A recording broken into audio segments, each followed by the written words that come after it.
آج بہت سے ماں باپ لڑکیوں کو اور لڑکوں کو بہت لمبا 25 سال ہو گئے، 26 سال کا ہو گیا، 27 سال کا ہو گیا، 28 سال کا ہو گیا، 30 سال کا ہو گیا، کریئر بنا رہا ہے. کیا بنا رہا ہے؟ کریئر بنا رہا ہے. ابھی کریئر نہیں بنا ہے، ابھی اپنے پیروں پر نہیں کھڑا ہوا ہے. پتہ لگا کریئر بناتے بناتے 100 مرتبہ وہ زنا کر چکا ہے، 200 مرتبہ زنا کر چکا ہے، روزانہ وہ بدکاری کر رہا ہے. کیوں؟ اس بات کو بہت اچھی طرح سمجھیں. بہت ماں باپ، اتنے بھولے ماں باپ اس دور میں پیدا ہو گئے ہیں. میں نے اتنے بھولے ماں باپ کبھی نہیں پڑھے، کسی کتاب میں نہیں پڑھے جتنے بھولے ماں باپ اس صدی کے ہیں.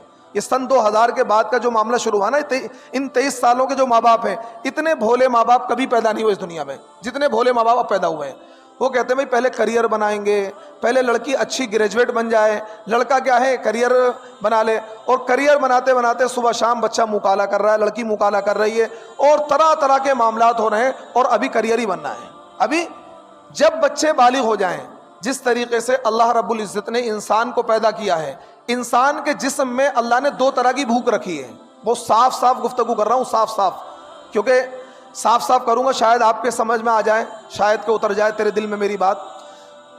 اللہ رب العزت نے 2 طرح کی بھوک رکھی ہے. ایک انسان کو ایک جسم کی بھوک ہے، پیٹ کی بھوک ہے، اور ایک نفسانی بھوک ہے. اور دونوں بھوک کا علاج اللہ نے رکھا ہے. ایک بھوک یہ ہے کہ انسان کی بھوک مٹ جاتی کھانا کھانے سے، کھانا کھا لیا، پانی پی لیا، جب تک اسے کھانا نہیں ملے گا اسے چین نہیں آئے گا. آپ کوئی بندہ بھوکا ہو اور اسے کھانا نہ مل رہا ہو تو کیا کرے گا؟ اسے صحیح طریقے سے جائز راستے سے کھانا نہ مل رہا ہو، وہ چرا کے کھا لے گا، چھین کے کھا لے گا. بھوک تو پوری کرے گا وہ کسی نہ کسی طریقے سے. 1 دن بھوکا رہ لے گا، 2 دن بھوکا رہ لے گا، 3 دن بھوکا رہ لے گا، 4 دن بھوکا رہ لے گا، 5 دن بھوکا رہ لے گا. لیکن کہیں نہ کہیں وہ اگر نہیں ملے گا چھین کے کھائے گا، اٹھا کر کھائے گا، چوری کر کے کھائے گا. وہ اپنی اس بھوک کو پورا کرے گا، کیونکہ وہ بھوک اللہ نے رکھی ہے. اسی طریقے سے نفسانی بھوک بھی اللہ نے رکھی ہے. اس کے نفسانی بھوک کے پورا کرنے کا ذریعہ اللہ نے نکاح بنایا ہے. جب بچہ بالغ ہو جائے، جب تک بالغ نہیں ہوتا وہ بھوک اس کے اندر پیدا نہیں ہوتی ہے، نہ لڑکی کے اندر نہ لڑکے کے اندر. اور جب تک بالغ نہ ہو نکاح کا حکم بھی نہیں ہے. جب بالغ ہو جائے تو اب ماں باپ کی ذمہ داری یہ ہے پہلی فرصت میں لڑکی اور لڑکے کے لیے، دونوں کے لیے جلد از جلد نیک اور مناسب رشتے کو تلاش کر کے ان کی اس بھوک کے پورا کرنے کا انتظام کیا جائے. بات صرف اس کی نہیں ہوتی کریئر بنانے کی، بات یہ ہے کہ جو بھوک اس کو لگی ہوئی اس کی ذمہ داری کون نبھائے گا.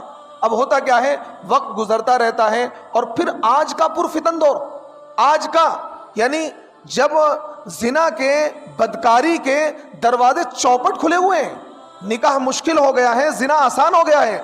ایک انسان زنا کا ارادہ کرے، ابھی ارادہ کرے 2 گھنٹے میں وہ زنا کر سکتا ہے، مکالہ کر سکتا ہے. اتنی فیسلٹیز، اتنی آسانیاں مہیا ہیں. اور ایک بندہ نکاح کا ارادہ کرے تو کم سے کم 1 سال تو لگ ہی جائے گا، کم سے کم تو 1 سال تو لگ ہی جائے گا. ابھی دیکھنا دکھانا ہوگا، اور منگنی ہوگی، اور سگائی ہوگی، اور چوڑی پہنائی ہوگی، اور جو بھی بہت ساری رسمیں آپ زیادہ جانتے ہیں مجھ سے. تو نکاح کا نمبر تو 1 سال کے بعد آئے گا، لاکھوں روپے خرچ ہونے کے بعد.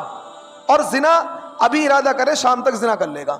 تو ایسے دور میں جب زنا کے چوپٹ دروازے کھلے ہوئے ہیں، اس دور میں بچے کے بالغ ہونے کے بعد 25 سال کی عمر ہو گئی لڑکے کی، لڑکی کی 28 سال کی، 27 سال کی، 26 سال کی، اور ماں باپ کہہ رہے ہیں ابھی بچہ اپنے پیروں پر کھڑا نہیں ہوا ہے، ابھی کریئر بنانے دو، اس کے بعد نکاح کریں گے.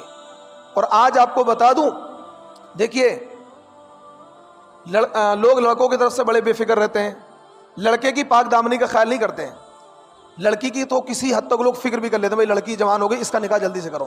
لڑکے کی فکر نہیں کرتے، کوئی بات نہیں، اگر لڑکا غلط کام کرے گا تو کیا اس کا گناہ ماں باپ کو نہیں ملے گا؟ اگر لڑکا منہ کالا کرے گا تو یہ ماں باپ کی عزت کے لیے خطرناک نہیں ہے. صرف لڑکی ماں باپ کی عزت ہے، لڑکی بھی ماں باپ کی عزت ہے، لڑکا بھی ماں باپ کی عزت ہے. لڑکے کی طرف سے عزت کا پہلو ذہن میں آتا ہی نہیں، ارے لڑکے ہیں کبھی بھی کر دیں گے، ان کو تو بوڑھا کر لیں گے جب کر دیں گے آرام سے، یہ تو خود بھی کر کے لے آئیں گے، کوئی مسئلہ نہیں ہے، کہیں سے لے آئیں گے. اس طرح کی مینٹلٹی بنی ہوئی ہے. لڑکیوں کی تو کسی حد تک فکر کر بھی لیتے ہیں، اور لڑکوں کے بارے میں تو بالکل مطمئن ہو کر بیٹھے ہیں. یہ ماں باپ کی ذمہ داری ہے کہ وقت پر نکاح کریں. آج ہندوستان کے اندر جو ایک بھوچال آیا ہوا ہے لڑکیوں کو لے کر، اور باقاعدہ مسلم لڑکیاں جو ٹارگٹ کی جا رہی ہیں اور ان کو ہندو بنانے کی جو کوششیں کی جا رہی ہیں، اس میں ایک سب سے بڑا کردار یہ ہے کہ لڑکیوں کی شادیوں کا وقت پر نہ ہونا، لڑکیوں کی شادیوں کا وقت پر نہ ہونا، جس کی وجہ سے وہ لڑکیاں غیروں کے ساتھ بھاگنے پر مجبور ہیں. ایک بات. دوسری بات یہ ہے کہ ہمارے معاشرے میں جہیز کا چلن، اتنے جہیز کا مطالبہ ہے.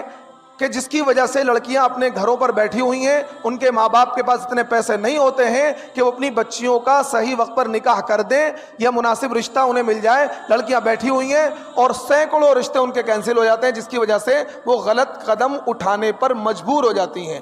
پھر ہمارے یہاں مسلک کا چلن ہے، برادریوں کا چلن ہے، جس کی وجہ سے رشتوں میں بہت زیادہ رکاوٹیں ہیں. برادریوں کا چلن ہے کہ ایک برادری دوسری برادری سے باہر نہیں جائے گی. حالات نوبت یہاں پہنچ چکی ہے. دیکھیے ہر چیز کی کنڈیشن ہوتی، وقت ہوتا ہے. کبھی وقت ایسا ہوتا ہے، ایک وقت تھا نارمل حالات تھے، ٹھیک ہے بھائی برادری میں آپ تلاش کر رہے ہیں، لیکن آج حالات یہ ہیں کہ ہماری بچیاں غیروں کے ساتھ جا رہی ہیں، مرتد ہو رہی ہیں. ہماری بچیاں دوسروں کا دھرم اختیار کر رہی ہیں، اسلام کو چھوڑ رہی ہیں، اور آپ اسی میں الجھے ہوئے ہیں، برادری میں الجھے ہوئے ہیں. آپ برادری میں الجھے ہوئے ہیں، آپ ایک دوسرے سے باہر نکلنے کو تیار نہیں ہیں. حالات یہاں تک، یعنی مصیبت یہاں تک پہنچ چکی ہے، ہمارے گھروں پر آ چکی ہے کہ آج ہماری کالونیاں، ہماری بستیاں، ہمارے محلے میں ہماری لڑکیاں اس بات سے محفوظ نہیں ہیں. ان کو سوشل میڈیا کے ذریعے سے، انسٹاگرام کے ذریعے سے، فیس بک کے ذریعے سے جال میں پھنسا کر اور مذہب کو چھڑانے پر مجبور کیا جا رہا ہے، اور ایموشنلی ان کو بلیک میل کیا جا رہا ہے پیار کا جھانسا دے کر. اور آج ہم اسی بات میں الجھے ہوئے ہیں کہ اپنی برادری میں کریں گے، غیر برادری میں نہیں کریں گے.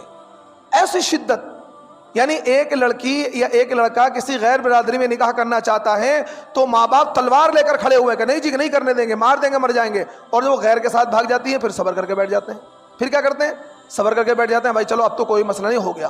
ارے بھائی اگر اس سے بہتر تو یہ ہے کہ کسی مسلمان کے نکاح میں چلی جائیں، یہ کہیں درجے بہتر ہے. ٹھیک ہے آپ کی برادری کا نہیں ہے لیکن آپ کے کلمے کا شریک تو ہے، آپ کے مسلک کا، آپ کے مذہب کا شریک تو ہے. تو میرے دوستو یہ ساری وجوہات ہیں جس کی وجہ سے آج مسلم لڑکیاں غیروں کے ساتھ بھاگ رہی ہیں. اور ایک بہت بڑی وجہ جو ہے، جو ماں باپ اپنی ذمہ داری میں کوتاہی برت رہے ہیں، کہ آج ہم اپنی بچیوں کی دینی تربیت نہیں کر رہے ہیں. اپنے بچوں کی دینی تربیت نہیں کر رہے ہیں.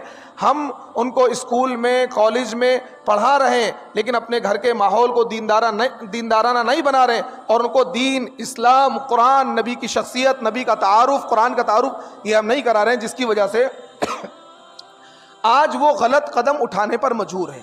تو میرے دوستو یہ جو بہت موٹی موٹی باتیں میں نے آپ کو بتائی ہیں کہ بچے کا اچھا نام رکھنا، بچے کو رزق حلال کھلانا، بچے کی اور بچی کی دینی تعلیم و تربیت کا خیال رکھنا، اور ان بچے اور بچیوں کا صحیح وقت پہ نکاح کرنا اور ان کی صحیح نگرانی کرنا، یہ ماں باپ کی ذمہ داری ہے.